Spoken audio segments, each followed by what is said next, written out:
Welcome to the Care Clinic Pod. I'm Emma, and this is Jones. Ever catch yourself staring blankly at a restaurant bill, trying to figure out the tip? Oh, yeah. Or maybe you just struggle to follow a recipe? Measuring cups just feel like a foreign language. Right. I think we've all had our moments with numbers. Yeah. But imagine that feeling being your everyday reality. That's life for millions of people living with dyscalculia. Yeah, that's a great point. And, it really is a challenge that goes way beyond the classroom. Right. And I think one of the biggest things that we get wrong is that people think that it's just being bad at math. Right. Yeah. Like if you just studied harder, everything would magically click. Yeah, exactly. Right. But the reality is it's a lot more complicated than that. Yes. This is a learning disability, and it really comes down to how your brain processes numbers. So it's not like an intelligence issue. Yeah. It's an actual wiring issue. It really is. It's like having a different operating system for numbers. Okay. For someone with dyscalculia, even like the simplest thing, like number sense, just this ability to kind of understand quantities naturally can be really, really difficult. So if you were to look at a small group of objects and be able to say, that's 5 apples, you would have to count that out. You wouldn't just see 5. You got it. And, this can even go on to things like sequencing, spatial reasoning, even something as basic as telling time. It's interesting you say that because I feel like so often we associate dyscalculia with struggling in math class, but it really does impact daily life in so many ways. You're absolutely right. Imagine the challenges that come with things like managing finances, understanding bills, or even just measuring ingredients while cooking. And I would imagine, too, that it takes quite an emotional toll It does. on individuals because they are constantly frustrated. They feel inadequate. Right. Maybe they feel dependent on other people for something that seems like such a simple task. And that's why early detection is so critical, because the sooner that we can identify those challenges, the sooner that we can give people the support they need to be successful. And speaking of support, here at Care Clinic, we're all about empowering individuals. Absolutely. And for our listeners who maybe this is their first time tuning into the show, we actually have a fantastic app that can help you do things like track symptoms, set reminders for yourself to practice, Right. and even find resources that are in your area. It's a really great tool to have, especially if you're dealing with something as complex as dyscalculia. Right. But I think we should go back to what we were talking about before with the causes, because research really does suggest that it's a combination of both nature and nurture. So you're saying there's a genetic component? There can be. Okay. There have been studies that show that children who have dyscalculia are more likely to have a family member who also struggled with math. So if it runs in the family, does that mean it's inevitable? Not at all. Okay. Genetics might make someone more likely to have these challenges, but things like our environment and getting early intervention make a huge difference. Okay. That's good to know. That's really good to know. Yeah. I actually read something really interesting about the difference between dyscalculia and synesthesia. Oh, yeah. Which are 2 neurological conditions that people often get confused. Yeah, they do. They get mixed up a lot. But it's so interesting because it really highlights how different our brains can be. Yeah. When it comes to processing information, synesthesia is wild. Like you're telling me there are people who can hear colors or taste sounds. It's really fascinating stuff. That's wild. So it's like their senses are cross-wired. They are. Whereas with dyscalculia, it's specifically that struggle to process numbers. You got it. And, understanding that difference is so important to make sure that we're giving people the right support. That makes a lot of sense. Yeah. So we've talked about how early intervention is critical, but what does that actually look like? What are some of these interventions that have been effective? So one of the exciting things that's happening right now is the use of technology. And we're seeing some incredible apps that are designed to help people learn math. And these aren't just your run-of-the-mill math games. These are very sophisticated. Right. They use things like adaptive learning technologies. So next level stuff. Yeah, they can actually tailor the experience to the person using it. Oh, wow. It's like having a personalized tutor. That's amazing. Now that is what I call putting technology to good use. It really is. And then there's virtual reality. Okay, now that sounds super futuristic. It is. How does that even work with math? Well, you can step into a 3D world and visualize and actually touch and manipulate numbers. Wow. So instead of just seeing these symbols on a page, math becomes a lot more interactive and tangible, and that makes it easier to learn. Yeah, that would have been life-changing for me back in my school days. Me too. I was very much a visual learner, so Yeah. being able to see those abstract concepts come to life, Right. that would have been amazing. Yeah. And you know what's so great about all this is that it makes learning more fun. Yeah. And it makes it more effective for everyone. That's great. So those are really great options. Yeah. But what about for those who don't have access to the latest and greatest technology? Sure. Are there other forms of support that are out there? Yeah, for sure. We can't forget about the human element. Right. Specialized tutors and learning support professionals can be so helpful. Right. They can work one-on-one with someone to figure out what their needs are and how they learn best. Sometimes you just need that human touch. Oh, you really do. To guide you and to understand what you're going through. Yeah, they work with parents and educators to create a really good learning environment at home and at school. So it's a team effort. It is. Okay. Now, I don't want to get too far ahead of ourselves here, Mm-hmm. but we've talked about how dyscalculia can really impact your day-to-day life. Mm-hmm. But what about long-term? What's the outlook for individuals Yeah, who have this learning difference? that's a really important question. And it's something that I think a lot of people wonder about. And, this is where early intervention is so important.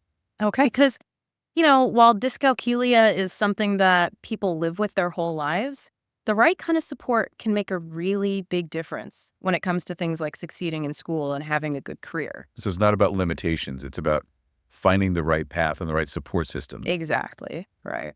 But that said, there can be some speed bumps along the way. Right. Especially in fields that are really math heavy. Right. Like STEM fields, like science, technology, engineering, mathematics. Yeah, which makes sense given what we know about dyscalculia. Right. But does that mean that STEM fields are completely out of reach? Not at all. Okay. It might just take some extra effort, maybe some accommodations, a lot of determination. Sure. And, it's important to remember that STEM isn't for everyone, right, whether you have dyscalculia or not. Yeah. But for those who are really passionate about it and want to go into that field, it's really about finding ways to work with your learning differences and really play to your strengths. I love that perspective. Yeah. Finding your own way and not letting this be something that limits you or holds you back. Exactly. It's about thinking outside the box, being creative, and, really advocating for what you need.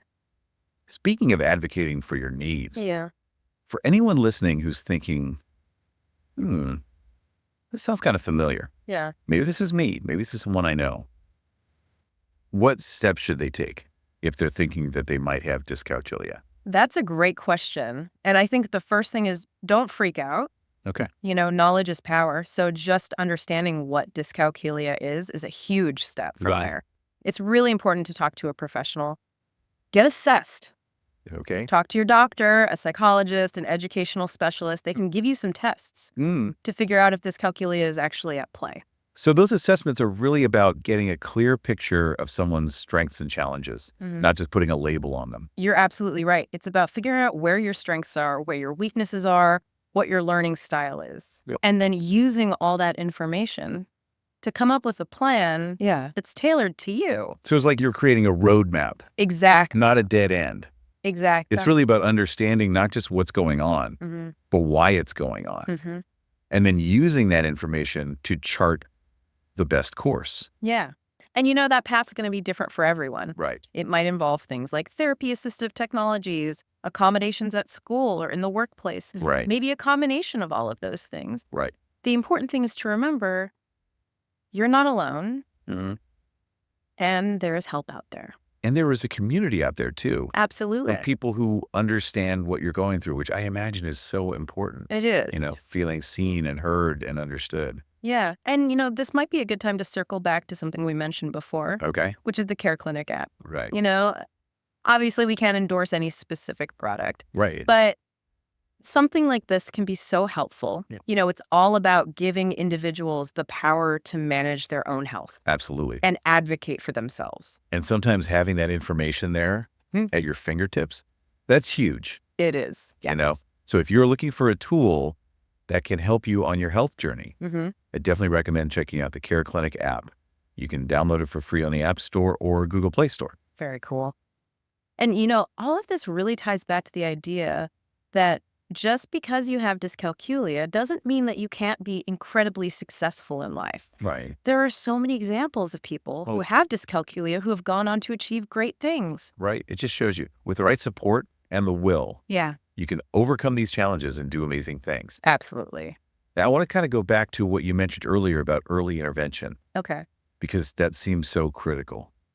What are some things that we should be looking out for in young children? Yeah. What are those early signs that maybe dyscalculia is something that's going on? So you're absolutely right. That's so important to catch this early on. Right. And sometimes the signs are very subtle. Mhm. So you really have to pay close attention to how kids are interacting with numbers, Okay. with mathematical concepts. Okay. So, for example, if you have a child who's really struggling to learn to count, even after practicing over and over and over again, that might be a sign. So it's not just about maybe being a little bit behind their peers. Right. It's this persistent difficulty Exactly. that's not going away. Exactly. And it goes beyond counting, too. You know, like maybe they're having trouble recognizing number symbols. Oh, interesting. Like they don't understand that the numeral 3 Right. represents 3 objects. So that foundational understanding Exactly. isn't quite there. Right.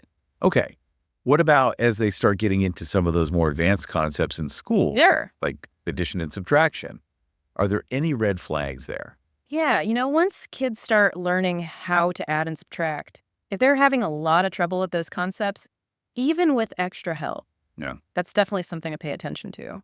Because again, it's not about being bad at math. Right. It's about this different way Exactly. of processing that information. Exactly.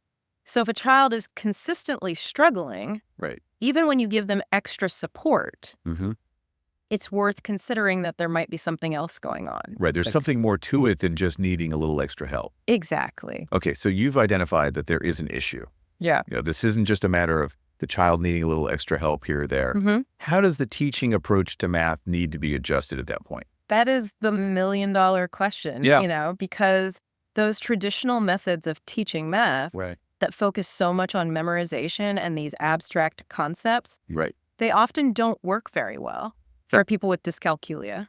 Okay. So what are some alternative approaches that do tend to be more successful? So one thing that can be really helpful is multisensory learning. Okay. I've heard that term before. What does that actually mean? So it's all about using multiple senses, Okay. sight, touch, hearing, to make the learning more hands-on, more concrete. Oh, okay. So you're taking those abstract concepts and you're making them real and tangible. Exactly. And this isn't just for little kids either. This can work for learners of all ages. Oh, wow. Yeah. That's fantastic. And it really speaks to the fact that there's no one-size-fits-all approach. Absolutely not. Yeah. You have to really tailor it to the individual's learning style You got it. and their needs.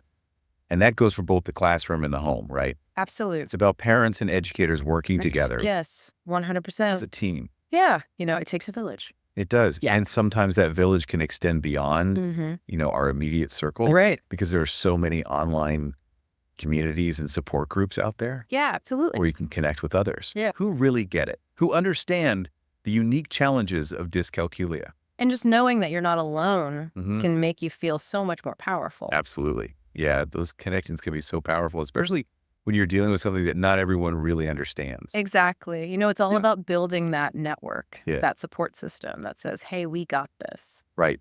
And speaking of we got this, I think it's so important to remember that dyscalculia does not define a person's potential. Oh. We've kind of touched on this throughout our conversation, but I think it's worth reiterating.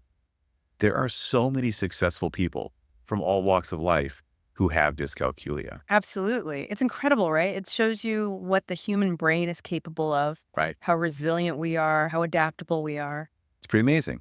So as we wrap up our deep dive into the world of dyscalculia, what are some of the key takeaways that you really hope our listeners will remember? I think the most important thing is to remember that dyscalculia is more common than we think. It's a difference in the brain. It doesn't mean that you're not smart. It doesn't mean that you don't work hard. And, if you're out there listening and this is something that you're dealing with or maybe someone you love is dealing with, you are not alone. Absolutely. And early intervention is key. So important. The sooner we can identify these challenges, the sooner we can give people the support they need. Right. And that support might look different for different people. It might involve therapies, technology, making changes to the learning environment, or, maybe all of the above. Right. But it's not just about academics either. Right. Dyscalculia. It impacts so many areas of life, from managing your finances to being on time for things. It's about being able to function Yeah. and really thrive Yeah. in all aspects of life. And that takes empathy. It takes understanding. It takes a willingness to be flexible and really think outside the box. You got it. And sometimes, it takes a little tech assistance too. It does. And this takes me back to the Care Clinic app that we talked about earlier. Again, not an endorsement or anything. Yeah. But it's just an example of how technology can help empower people. Right. To take control of their health and their well-being. Exactly. Because when you have the knowledge, when you have those resources at your fingertips, that's huge. So yeah, if you're looking for a way to kind of navigate your health journey a little better, prayerfully check it out. Absolutely. And I think the biggest takeaway here is that even though dyscalculia can present some challenges, it doesn't have to hold you back. Right. You can still accomplish amazing things. So well said. And on that note of hope and empowerment, we're going to wrap up this deep dive into the fascinating world of dyscalculia. For those of you who want to learn more, we will have the full text of all the sources that we use for this episode linked in the show notes. And as always, thank you so much for joining us here on the deep dive, where we believe that understanding is the first step towards a healthier, happier you.